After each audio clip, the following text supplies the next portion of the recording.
Hello, everyone, and welcome to Oxford 4000 Essential English Words, Episode 8. I'm Emma. And I'm Frank. It's great to be back. Emma, you seem to be in a particularly good mood today. Did you finally figure out that ridiculously complicated coffee machine of yours? I did. It only took a week of reading the manual. It turns out the secret is to just press the on button. Who knew? But I am excited for today's episode. We have a fantastic list of words for our listeners. Oh, I'm always ready for a good challenge. So, what's on the menu for today? All right, get ready. Today we are diving into politics, word, lamp, reproduction, individual, box, purchase, roar, skip, and dream. Wow, that's quite a mix. We're going from something as grand as politics to something as simple as a box, and then there's roar thrown in. I feel like we're building the story of a politician who keeps a lion in a box.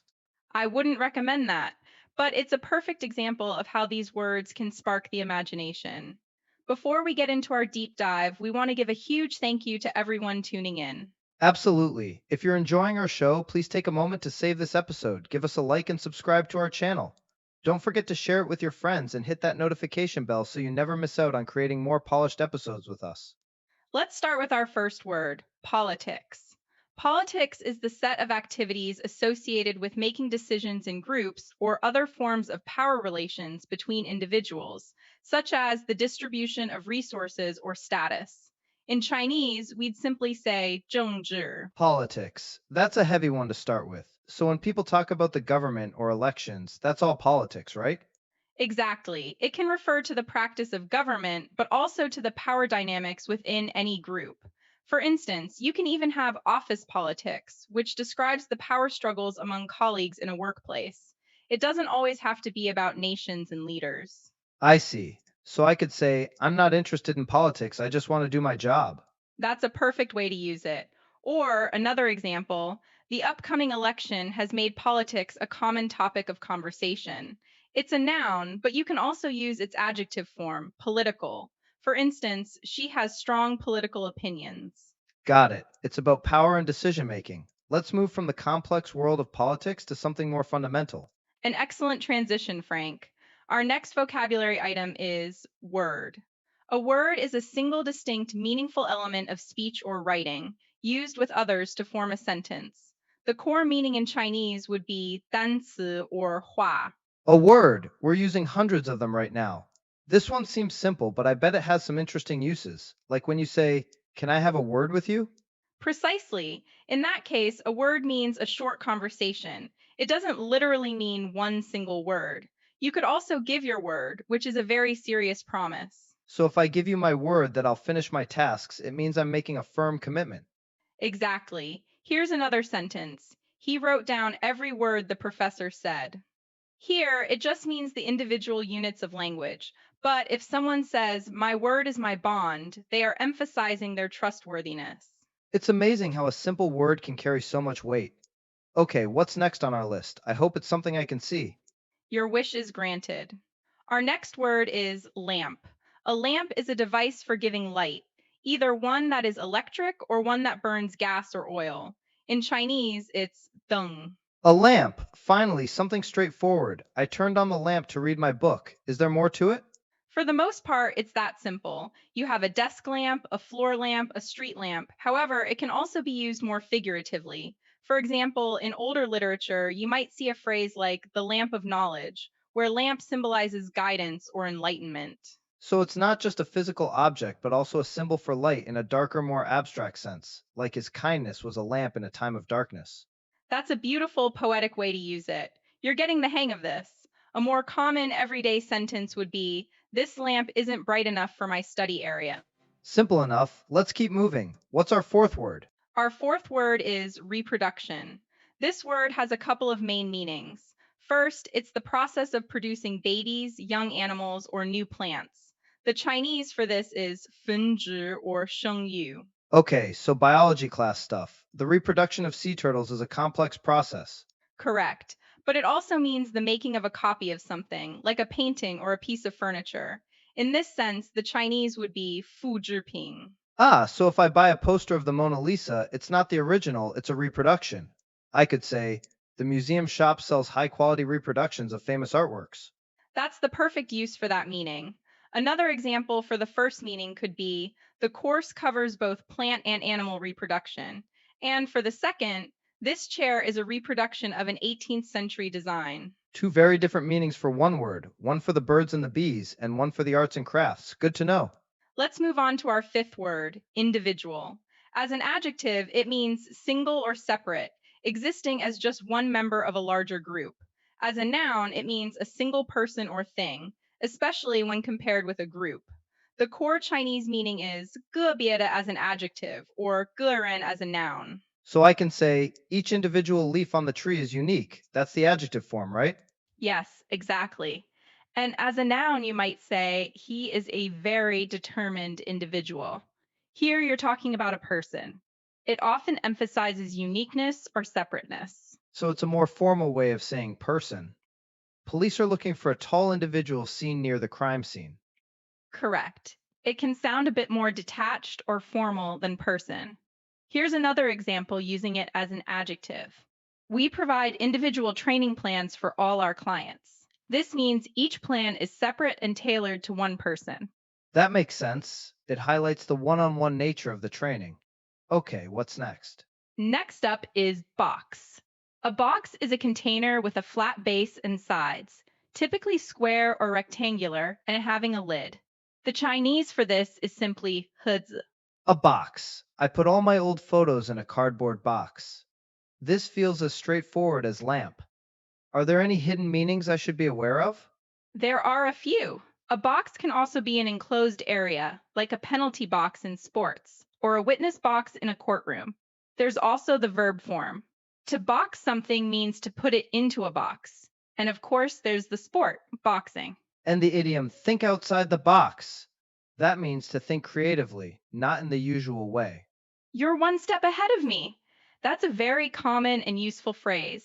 For a simple sentence, we could say, he received a big box for his birthday.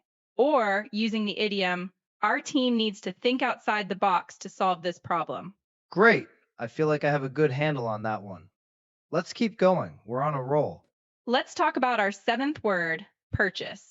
As a verb, it means to buy something. As a noun, it means the act of buying something or an item that you have bought. The Chinese equivalent is 购买. So it's basically a more formal word for buy. Instead of I need to buy groceries, I could say I need to purchase groceries. Exactly. It's used very often in business or formal contexts. For example, the company will purchase new equipment next month. Or, as a noun, please keep your receipt as proof of purchase. And if I bought a new phone, I could call it my latest purchase? You absolutely could. My latest purchase was a new pair of headphones. It's a very useful word for both formal and slightly more sophisticated everyday language. We just want to remind our listeners again, if these examples are helpful, please consider saving the episode, subscribing, and hitting that notification bell. It really helps us know what you like. Yes, please do. All right, Emma, what's our eighth word? I'm ready for that lion I imagined earlier. And here it is. The word is roar. As a verb, it means to make a long, loud, deep sound, like a lion. As a noun, it is that sound. In Chinese, it's 咆哮. Finally, so the lion began to roar. But can other things roar? I've heard people talk about a roaring fire. Yes, that's a great example. A fire, a powerful engine, or even a large crowd can roar. It implies a loud, deep, and continuous sound. You could say, the crowd let out a roar when the team scored. And a person can roar with laughter, right? He roared with laughter at my joke. An excellent and very common use of the word. It suggests a very loud, uninhibited laugh. So, for our sentences, we could hear the roar of the waterfall from a mile away, and the engine of the race car roared to life. I love that word. It's so descriptive. What's number 9? Number 9 is skip. Skip has a few common meanings. First, it means to move along lightly, stepping from one foot to the other with a little hop. In Chinese, that's 蹦蹦跳跳地走. Like a happy child. The little girl skipped down the path. Exactly. But another very common meaning is to not do or not have something that you would usually do or have. The Chinese for this is 跳过 or 不做. Ah, I do this one a lot. I decided to skip breakfast because I was late. Or, Can we skip the next chapter and move on to the interesting part? Those are perfect examples of that second meaning. You can also skip a meeting, skip class, or even skip an advertisement online. For instance, he always skips the boring parts of the book. So it can be a happy action or a way to avoid something. Very versatile. Okay, we've arrived at our last word for the day. Our final word is dream. As a noun, it's a series of thoughts, images, and sensations occurring in a person's mind during sleep. The Chinese is meng, but as a noun, it can also mean a cherished ambition or ideal. I had a strange dream last night. That's the first meaning. And for the second, my dream is to travel the world. You've got it. The second meaning is very powerful. It represents a strong hope or goal. The verb to dream works the same way. You can dream while you're asleep, or you can dream of a better future. So I could say, he dreams of becoming a famous musician. And you also have the phrase, I wouldn't dream of it, which means you would never do something. An excellent point. That phrase is used to strongly deny that you would do something, often because it would be rude or wrong. For example, if someone asks if you read their diary, you might say, I wouldn't dream of it. Wonderful. 10 words down. I feel like my brain has had a full workout. It's been a great session. Now, to see how these words work together, we've prepared a short scenario dialogue. We're going to use all 10 words we've learned today. I'm ready. Let's see how this plays out. The scene is two friends discussing a recent, very unusual purchase. I'll start. Frank, you won't believe the dream I had. I was in a debate about politics with a talking lion. A talking lion? You're kidding. Did it roar at you when you disagreed? It did. Every time I used a big word, it would let out this huge roar. It was terrifying. Speaking of strange things, I made an odd purchase yesterday. Oh, do tell. Was it as weird as your dream? Almost. I bought an antique box at a flea market. When I got it home, I found an old lamp inside. It looks like a reproduction of something ancient. No way. Does it work? You have to tell me every single detail. Not a single word skipped. I haven't tried it yet. The seller was a strange individual. He told me the lamp's purpose was to fulfill the owner's greatest dream. You should definitely skip testing that thing. It sounds like the beginning of a horror movie. What's your greatest dream anyway? Is it related to politics? Not at all. My dream is to just live a quiet life. But now I'm too scared to even open the box again. Well, that was a fun story. It's amazing to see how politics, dream, purchase, roar, and all our words can fit into one little conversation. It really shows their versatility. Now, let's move on to our next segment where you get to practice. That's right, it's time for our Chinese to English practice challenge. I'm going to give you a sentence in Chinese using some of the words we learned today. I'll count down from 5, and you try to translate it into English. Let's start.